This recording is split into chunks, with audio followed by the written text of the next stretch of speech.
Ang Barangay Buliluyan sa bayan ng Bataraza nasa may dulong timog ng Palawan, mga 6 na oras na biyahe mula Puerto Princesa City. Tahimik na lugar at pangingisda ang pangunahing hanapbuhay ng mga residente. Walang kuryente at pahirapan ang signal ng mga telco. Isa ito sa halos 20 pantalan sa buong Palawan na dinadaungan ng mga barko ng gobyerno. Mula dito sa Buliluyan Port, lalayag na yung mga barko ng Philippine Coast Guard patungo sa tinatawag nilang rendezvous point kung saan inaasahan na makakasama nila yung mga supply boats na nirentahan ng Philippine Navy. Taong 1999 nang isadsad ang BRP Sierra Madre para magsilbing outpost sa Ayungin Shoal. Kung kaya't mahigit 2 dekada na rin isinasagawa ang mga RORE mission sa Ayungin at sa 8 features sa West Philippine Sea na hawak ng Pilipinas.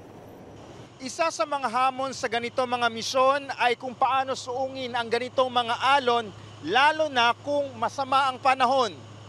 Malimit na antala ang mga RORE mission tuwing tag-ulan. Mahirap isugal ang kaligtasan ng mga barko. Pero sa mga pagkakataong ito, mas malaking hamon ang kinakaharap ng mga Pinoy, ang paulit-ulit na panggigipit ng China. Eksakto alas 5 na ng hapon, may 8 oras na rin kaming nasa biyahe. Ayon sa PCG, may dagdag na 8 oras pa bago kami makarating sa Sabina Shoal. Ang Sabina o Escoda Shoal ay nasa 124 nautical miles mula Palawan.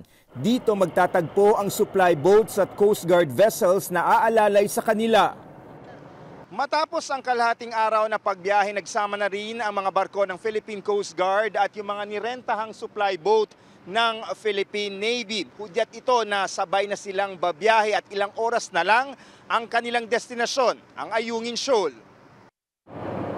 Magdamagan ang paglalayag.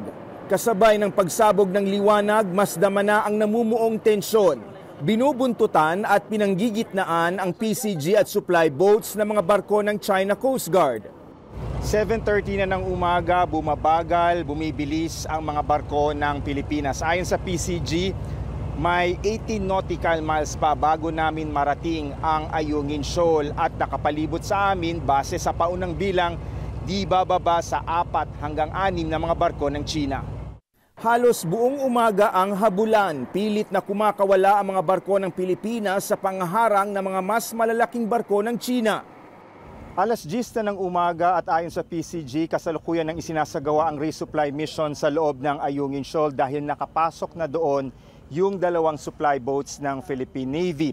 Pero itong 2 escort ships mula sa PCG, inaharangan pa rin ng mga Chinese vessels kabilang na mula sa Chinese Coast Guard at Chinese Maritime Militia.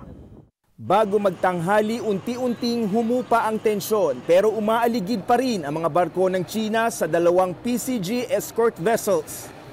At matapos ang ilang oras na tensyonadong tapatan, maaksyong habulan, asaran at peligrosong gitgitan, naisagawa na ang RORE mission para sa araw na ito. Ilang linggo na naman ang palilipasin bago ang muling bardagulan sa karagatan. Pero tuloy ang pagpapatrolya at pagbabantay ng Coast Guard at AFP. Para sa mga puwersang Pinoy na humaharap sa laban dito sa West Philippine Sea, hindi lang ito tungkol sa rotation and resupply mission. Higit sa lahat, usapin din ito sa paggiit kung ano ang tama at makatarungan, gayon din para sa puso't kaluluwa ng isang bansa. Mula sa BRP Sindangan, David Santos, CNN Philippines.